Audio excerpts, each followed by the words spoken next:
Hello everyone, my name is Heather and welcome to the channel Bookables. So far I have talked about my favorite books of 2024, my kind of hated, most disappointed books of 2024, and today I'm talking about honorable mention. These are books that weren't quite full 5 stars for me, but I still really enjoyed that maybe I don't talk about nearly as much as my favorites or my least favorites. I just didn't want them to go completely under the radar. They're books that I really enjoyed that I read in 2024 and kind of want to have a spotlight for them. So I have 10 because that's kind of the theme we're going for. These are not in any order. Why I enjoyed them and why I think you should check them out. I call them like my honorable mention reads of 2024, if you will. First up, I have a Christmas one. Usually I don't love Christmas books, but this one I just really enjoyed, and that is The Most Wonderful Crime of the Year by Ali Carter. And I have to say, if you're going to read this, listen to it. The audiobook was amazing. It was like a full-on production. I adored it. So this book, we follow a character named Maggie, and Maggie is a cozy thriller mystery writer, and she hates Christmas. She has a lot of bad things that happen during her Christmas, and I understand. And so this Christmas, she gets an invitation from her biggest fan to come to her beautiful mansion in England to spend Christmas. And Maggie's eventually like, what do I have to lose? I don't have any family. My marriage is over. She decides, why not? And then she gets to the plane, but who else should be there but Ethan Wyatt, who is like her publisher's #1 mystery thriller, and she loathes Ethan Wyatt. She calls him like a leather jacket writer, and so she's like, great, I have to go with him. And so they go to this mansion, and they learn that the mansion is owned by none other Eleanor Ashley in this world, like the biggest mystery thriller writer there is. And so Maggie is fangirling because she is like the biggest fan of Eleanor Ashley, and so she's just very excited. Eleanor's family kind of comes, and then one night before Christmas, Eleanor disappears from a locked room.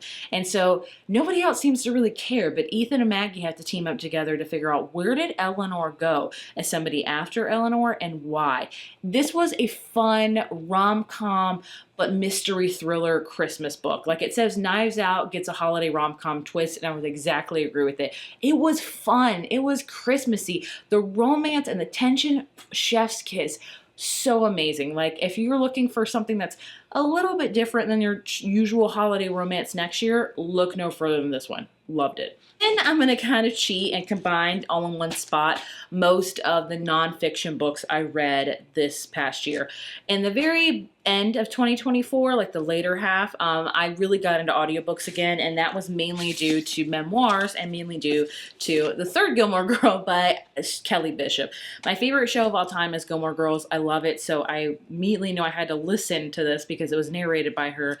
And I loved it. You get to learn about her Broadway origins, her ballet origins, how she got cast for Gilmore Girls. It was just, if you're a Gilmore Girls fan, I highly recommend listening to this. So all in that one spot, I listened to 2 other memoirs for the rest of the year. I'm Glad My Mom Died by Jeanette McCurdy. This one was released a few years ago, and everyone was talking about it. I've always wanted to listen to it, but was skeptical. Whew! I didn't never watch Sam and Cat or iCarly. I was a little bit too old for that, but she had a very rough and tumultuous life, especially with her mother, and her mother recently passed away, and you get to see her past and things like that. Phenomenal. If you read any 3 of these books, this one is the one to read, I would say. All of them I recommend highly, but this one is just phenomenal. Then the last memoir I listened to is Dinner for Vampires by Bethany Joy Lenz. Again, I never watched the show she was on, One Tree Hill. I don't know why, because I was like the perfect target demographic for it. It just escaped under my radar, I guess. But either way, this really doesn't talk about her being on One Tree Hill. It does a little bit, but mainly it's about her being in like a cult, like getting involved with this religious cult and how they took advantage of her kindness and money, more specifically. And it's just a very hard-hitting book. So all 3 of these I'm combining in one spot because they're all great memoirs I think you should listen to that I really enjoyed. It is a romance book that I decided to read on a whim and really enjoyed. It's an underrated book for sure, and that is Catch and Keep by Erin Hahn. I love this book, and I think I connected, the reason why I loved it so much is me personally connecting with one of the characters in this book. So this book, we follow a character named Marin and Josiah, and at the beginning of the book, Marin is kind of like a park ranger, and she's hoping to get this promotion, and then her boyfriend surprises her by proposing to her, but then also being like, oh, by the way, I came in and swooped that position right from you. And she's like, what the heck? Like, you never even told me you were interested in this position. I've been wanting this promotion for a long, long time. And no, I don't want to marry you. So she decides to pack up and just kind of move to northern Wisconsin, where her family always vacationed, because she was left a bait shop, because she's also like a really good fisher. And so from there, she runs into Josiah, who is one of her older brother's best friend. And he's like, look, I'll rent you out this cottage for really, really cheap if you do fishing lessons for around the lake's resort, because he owns a resort. And I connected with Josiah a lot because he is a single dad of 2 kids, and one of his kids was autistic. If you don't know, my son is autistic, and when they say it's a spectrum, it's a spectrum. But I loved reading from the point of view of the special needs parents, because I feel like we all have different kids, obviously, duh, but we all have different viewpoints and different ways to parent and different situations to handle their kids. But special needs parents, I feel like we can all just like feel like we're in a war together. Like, you know, when I'm very good friends with all of my son's like classmates' parents, because we are all in this together. Like, I would go up to bat for any of their kids, just like I know they would go up to bat for mine. Like, that's the kind of camaraderie we have. So I loved reading about Josiah, and Josiah's and Marin's relationship was just so beautiful. And I also appreciated Marin so much because she was falling in love with Josiah, and she was trying to understand his daughter about what her stims are, what really are triggers her to make her upset, and she would be really comforting and understanding and not want to change his daughter at all, but willing to change herself in order to fit into that. And I love that so freaking much. So maybe you wouldn't love it as much as I do because I connected with it on such a deep level, but I loved it, man. I loved it. One of my favorite mystery thrillers of the year that I don't think I hear anybody talk about is It Had to Be You by Elijah Jane Brashear. This was a fun book. It was so fun. So it's about 2 contract killers that meet up on a train one day, hook up, and maybe they start falling in love, but then they learn, oh, their next assignment is actually to kill one another. So the whole book is a cat and mouse game of them deciding, should I kill you? Should I get with you? Should I kill you? Should I get with you? And it's fun. It makes no sense. It's like a movie, I would say. It's like a spy movie, if you will. But I had such a good time with it. No one talks about it. If you just want a fun mystery thriller, I would highly recommend checking this one out. I really, really would. Moving on to a dark romance kind of fantasy book that I loved was Phantasma by Kaylee Smith. I read this on a whim because this cover usually would not attract me. Like, it looks dark romance. The only thing deadlier than losing the game is losing your heart. But I really enjoyed it. So this book follows a character named Ophelia who comes from a family of necromancers. At the beginning of the book, her mother dies, and so now Ophelia is the main necromancer. So she inherits that. But she also inherits what she didn't know, this massive amount of debt that her mom had. And she's like, crap. And so her younger sister's like, don't worry, I got this. And so she goes to enter deadly competition that is not for the faint of heart. People die. You are in the devil's manor, and there's like the 7 levels of hell, the levels, if you know what I'm saying. And so Ophelia's like, crap, I have to go after my sister. And so she does.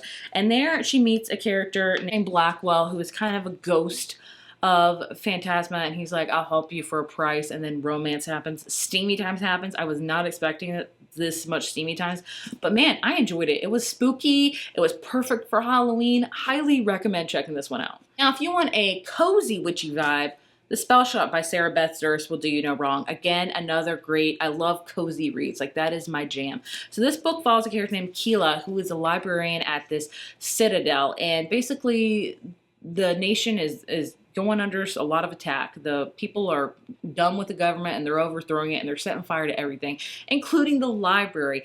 Everybody is left but Keela, and also Kaz, who is a sentient talking like spider plant. It's amazing. It's truly amazing.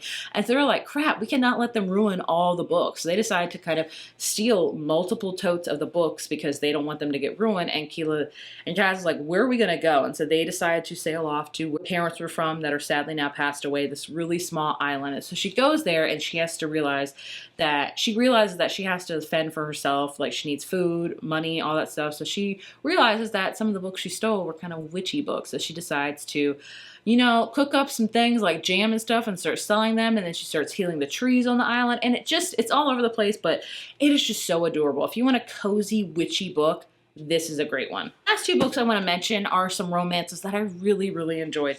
I have book 2 of the Love Light Farm series, In the Weeds by B.K. Borison. I finally finished the series and I loved this book. I read these books out of order 100%, but I mean, it doesn't really matter.